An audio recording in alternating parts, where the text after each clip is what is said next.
మిక్సీలో వేసేద్దాం.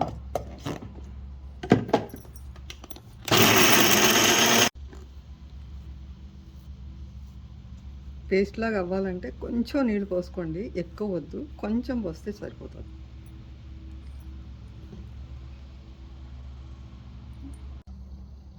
బాదం పేస్ట్ అయ్యిందండి. ఇలాగా సెపరేట్గా ఒక్కొక్కటి నలగొట్టేసి వేసేసుకుందాం.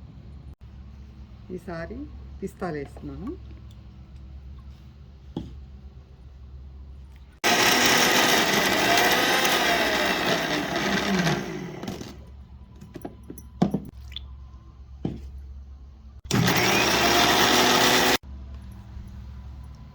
పిస్తా పేస్ట్ అయిపోయిందండి. కొద్దిగా వేసుకోండి, ఏవైనా సరే చాలా కొద్దిగా.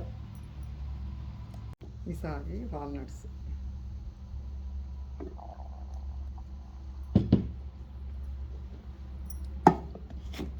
నలగొట్టండి, ఎంతైతే నలిగిందో అంత. తర్వాత కాసిన నీళ్ళు పోయండి. ఇది వాల్నట్స్ అండి.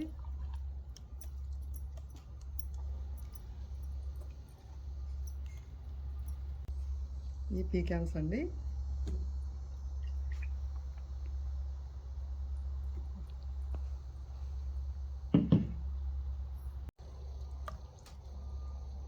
ఇది పీకాన్స్ పేస్ట్ చేస్తాం కదా, ఆ ముద్ద అండి. దేనికది సపరేట్గా చేస్తే గంధంలా ఉంటుందండి, అంటే ఇంత మెత్తటి పేస్ట్. క్యాషూస్ అండి.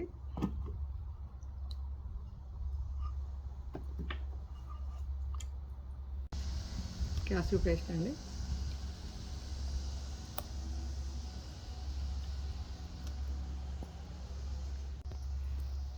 డేట్స్ పేస్ట్ అండి.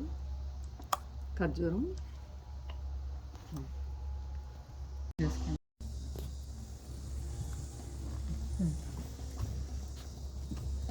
కొద్దిగా మన చపాతీ పిండిలాగా కొద్దిగా గోధుమ పిండి వేసుకొని కలుపుకోండి.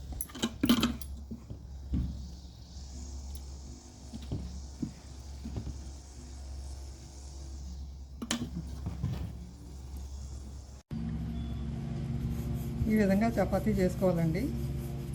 జాగ్రత్త, గట్టిగా ఒత్తేయకండి, రాయి కత్తుకుపోతుంది. ఇట్లా చేసేసుకోండి.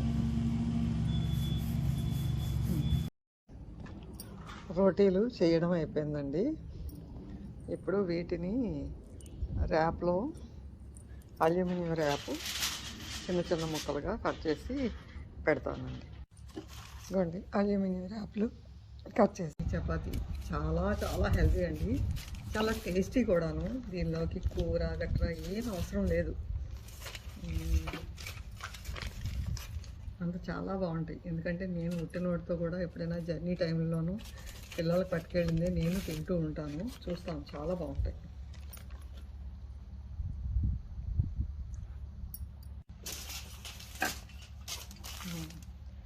ఫైనల్గా ఇది చిన్నగా వచ్చిందండి.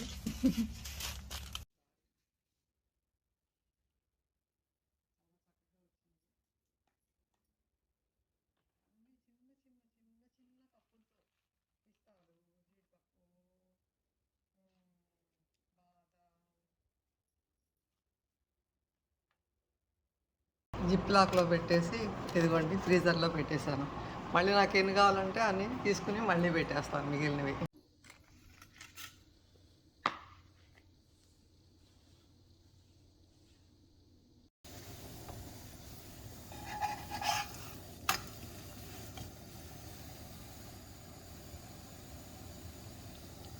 ఈ రోటి పొంగదండి, మామూలుగానే ఉంటుంది.